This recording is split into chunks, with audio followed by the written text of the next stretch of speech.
Bora ver a curiosa estética esquecida de Naruto do canal Ponto Existencial. Bora.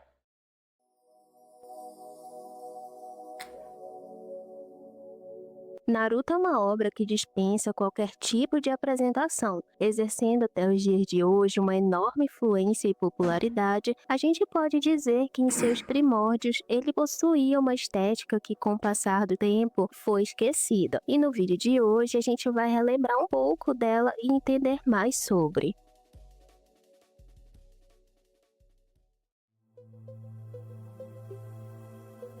Para a gente entender um pouco mais desse aspecto inicial do mangá de Naruto, a gente tem que voltar até o ano de 1995, época do primeiro mangá publicado de Masashi Kishimoto, sendo Pô, o Kishimoto evoluiu, viu? Porque puta que pariu, que negócio feio. Os one-shots em geral são muito feios, né? Tochi Karakuri, situante em um mundo que foi afetado por um agente infeccioso, ocasionou em uma perda massiva da população, fazendo com que o Ministério de Saúde e Bem-Estar desenvolvesse uma célula artificial do sistema nervoso, ocasionando um amplo controle sobre qualquer anormalidade, cujo objetivo era a implantação em humanos para fazer com que a humanidade viesse se recuperar dessa crise. Porém, o Ministério viria fazer um acordo ultra secreto com certos grupos para ter um custeamento dessas pesquisas e métodos para fins militares. Com isso, as pessoas que eram cobaias acabavam sendo chamadas de androides, sendo modificadas tanto fisicamente quanto mentalmente, além de que certos experimentos ocorriam em ambientes lotados para saber como aquele sujeito se daria em tal lugar, gerando em diversos problemas. Com isso, para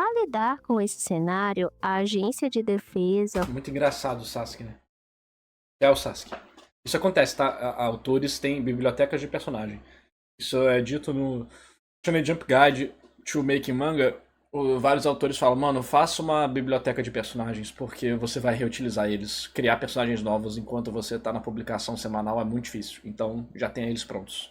forma o quarto pelotão da 14ª Divisão, chamada de Esquadrão Karakuri, para lidar com esses casos envolvendo androides. E algo que já vale notar nessa primeira obra do autor é muito da sua ideia de trazer uma certa tecnologia associada a um cenário mais tradicional, algo Basicamente o braço de Sharingan, né? que veríamos em projetos futuros. E curiosamente, Naruto apresenta uma construção de mundo bem agarrada nesse princípio, onde toda a Eu ideia chamo isso aí de bambu punk. de Konoha ocorre muito sobre um lugar que se remete bastante a um cenário onde a tecnologia é movida a vapor, atrelada à influência do subgênero steampunk, apesar de que não necessariamente o mundo de Naruto ou a Vila da Folha em si se estruture dessa maneira, mas sim que o seu visual se remeta um pouco a essa vertente. Além disso, na história, a gente tem uma associação bem única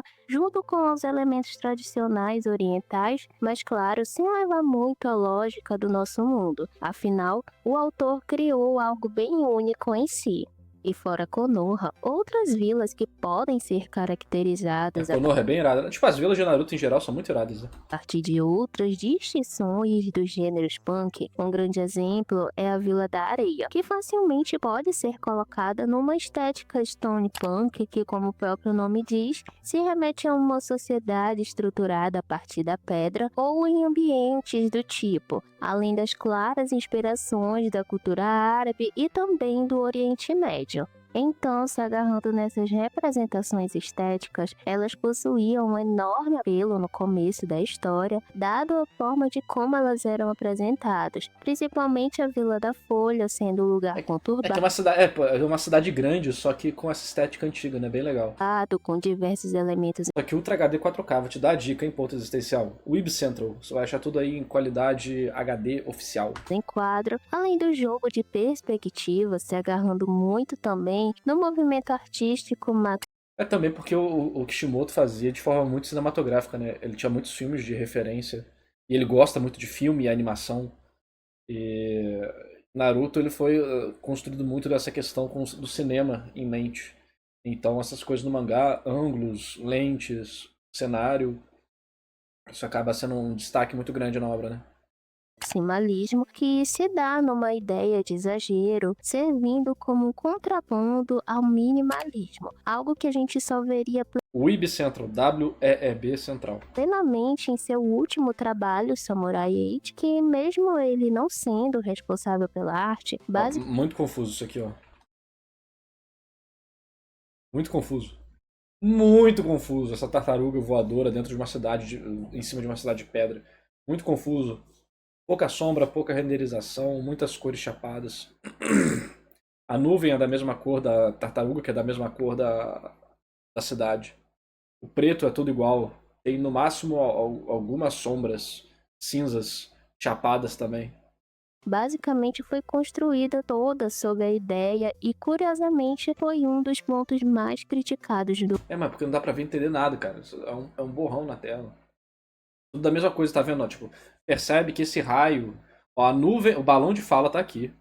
Mas tem nuvens aqui. Aí na frente das nuvens tem esses raios aqui. Raios aqui. Só que ele é da mesma cor da montanha aqui. Entendeu? Mas tem outro balão aqui. Aí, tipo, isso aqui tá tudo. Aqui, e o bicho tá da mesma cor daqui, ó. Daqui. São duas coisas, ó. Isso aqui é a represa. Aqui é a asa do bicho. É tudo igual. No quesito de como ele pintou, né? Não desenhou, mas pintou. E aí fica muito confuso. Quem fez foi o assistente do Kishimoto, né? Dá pra ver porque o cara era assistente, porque o cara não tinha um molho igual o Kishimoto. mangá. E talvez uma obra que melhor represente essa ideia em si seja Tekken Kindred de Taiyo Matsumoto, cuja toda a ambientação dessa história ocorre em uma cidade rica em detalhes que apresentam um aspecto pique Naruto sujo, mesmo. com uma arquitetura bem opressiva, também se levando por uma ideia de ambiente de espaço distópico, sendo um perfeito exemplo de fantasia urbana. Quase o Naruto mesmo. Bota uns telhados japoneses ali. Tchablau.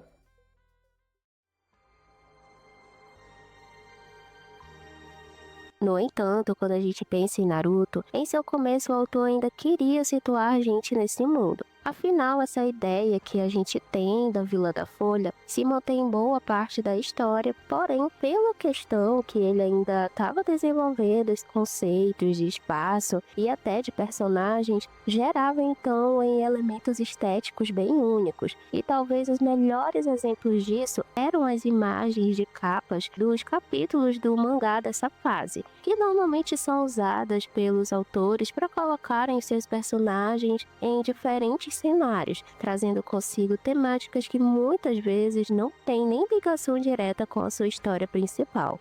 Ainda assim, em Naruto, se há um fator que faz com que algumas dessas imagens criem uma associação bem única com o seu universo, principalmente nas imagens das capas dos capítulos 81, Gaara Versus, e do capítulo 111, Sasuke vs Gaara, que dão margem para representar aquele mundo sob uma nova ótica ou de explorar tais lugares por uma perspectiva bem legal, né? E do capítulo 111, a Shuriken gigante como uma placa. É muito foda. Tem vários tubos e canos passando pelos lugares, é muito foda. Olha só essa ponte com vários tubos embaixo.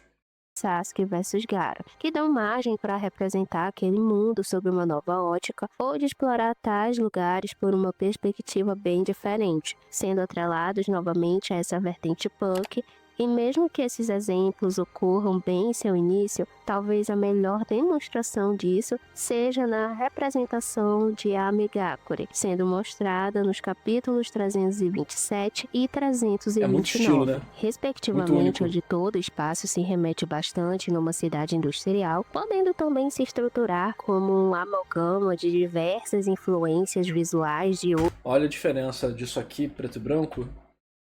Ela botou o preto e branco? E mesmo que esses exemplos ocorram bem em seu início, talvez a melhor Mas não botou em preto e branco. Mas, cara, você compara isso aqui em preto e branco igual o que tava em Samurai 8, dois planetas diferentes. Mostrada nos capítulos 327 aqui já tem, olha só, como cada coisa tem uma cor diferente. Igual. E 329, respectivamente, onde todo o espaço se remete bastante numa cidade industrial, podendo também se estruturar como um amalgama de diversas aquele negócio, é por isso que o assistente era assistente, né? gama de diversas influências visuais de outras vertentes do gênero punk, como já mencionado steampunk e até o dieselpunk, e ao ser visto de uma forma inicial, poderia também facilmente ser confundido como uma distopia cyberpunk. De qualquer forma, eventualmente a gente teve uma mudança na arte do próprio Masashi, podendo ser atrelado tanto por uma maior proximidade do visual do anime, até por questões pessoais do próprio. Afinal, Não, ele mudou muita coisa do design. Quando você vai ver, foi redução de detalhe. Vários detalhes que davam vida aos personagens foram reduzidos porque eles gastavam muito tempo e dava dor de cabeça pra fazer. E aí no Shippuden ele aproveitou pra simplificar tudo.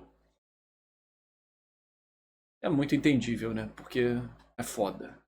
algo normal que acontece com qualquer produção duradoura. Então, se hoje já é normal a gente perceber uma enorme mudança no trabalho de um autor onde a obra está há mais de 5 anos em publicação, É porque as obras, elas começam do traço de um jeito, mas elas vão evoluindo também pra fazer com que seja mais rápido de fazer, né? O traço evolui pra tornar o trabalho mais fácil. Então, cada artista vai descobrir seu novo traço nesse processo de ferro e fogo que eles vão passar. E isso vai gerar o que ele sabe fazer mais rápido. E é por isso que muitas vezes tem a síndrome da mesma cara, né? É por isso que o Itadori ficou com a cara bizarra, o Gojo ficou com a cara bizarra, porque é o que o Guiguê faz rápido, né? E aí isso é uma síndrome clássica. Ah, mesmo quando tem demora mensal, sai todo mundo com o mesmo rosto, tipo a síndrome da face do Jojo, né? De Jojo, que tá todo mundo bonitão. É uma mistura aí de costume, velocidade e gosto, né? Tem uma mistura de tudo isso. Mas essa estética de Naruto antiga, eu não acho que ela é esquecida, porque todo mundo gosta dela. Eu acho que ela continua aparecendo no Shippuden, tanto é que aquela cena do Pen ali é do Shippuden, pô. Mas o negócio é que o Shippuden, ele para de se focar nas cidades e vai trabalhar outras questões, né? É uma mudança de direção, até tipo os personagens, eles têm menos da vida deles mundana que tinha em Naruto e vai pra grandes aventuras, né? Então, não acho que foi esquecida. Acho que ela foi trocada, né? Mas ela ainda é presente na história. O negócio é que Naruto perdeu parte dos detalhes que tornavam davam parte da personalidade dos personagens. Mas eu não acho que foi uma troca muito ruim. Você fica estranhando quando você vê o que aconteceu, mas quando você só lê, não é ruim. Até que tem aquela cena dele chegando em Konoha, Naruto de braço aberto chegando em Konoha, que é bem legal. Então, eu acho que é uma questão de trabalho e também uma questão de cansaço. Não só, tipo, vou fazer rápido, mas a relação do autor com a obra é diferente do fã com a obra. O autor, muitas vezes, na obra, ele tem ressentimento de coisas da obra, né? O Gojo é um exemplo disso. O Gege, ele estava frustrado com o Gojo. E talvez tenha sido por isso que a morte dele foi tão brutal. E um anticlímax para os fãs. Então é uma. Diferente do Oda, que parece que coloca mais coisa em cada página. Tem essas questões, né? Mas aí o Oda tá sacrificando muitas páginas, né? Ele tá sacrificando de 3 a 4 páginas por semana para fazer essas maluquices que ele tá fazendo junto dos assistentes, né? Então, são coisas e coisas. Eu acho que o nível de simplificação do Kishimoto foi bem-vindo. Eu acho que talvez a gente pudesse ter tido alguns designs mais ousados e cidades com mais foco. É uma coisa que eu sempre peço, né? Eu queria que o mundo de Naruto tivesse mais foco, porque eu gosto muito do mundo de Naruto. Eu acho que de Bleach, Naruto e One Piece, o mundo mesmo, as cidades, o ambiente, eu acho que Naruto é o mais redondo, é o mais legal. Tipo, ele tem muita vida, tem muita personalidade, os locais são interessantes, é coeso. One Piece é interessante, mas ele é muito descaralhado. E Bleach, os mundos de Bleach, as dimensões, né?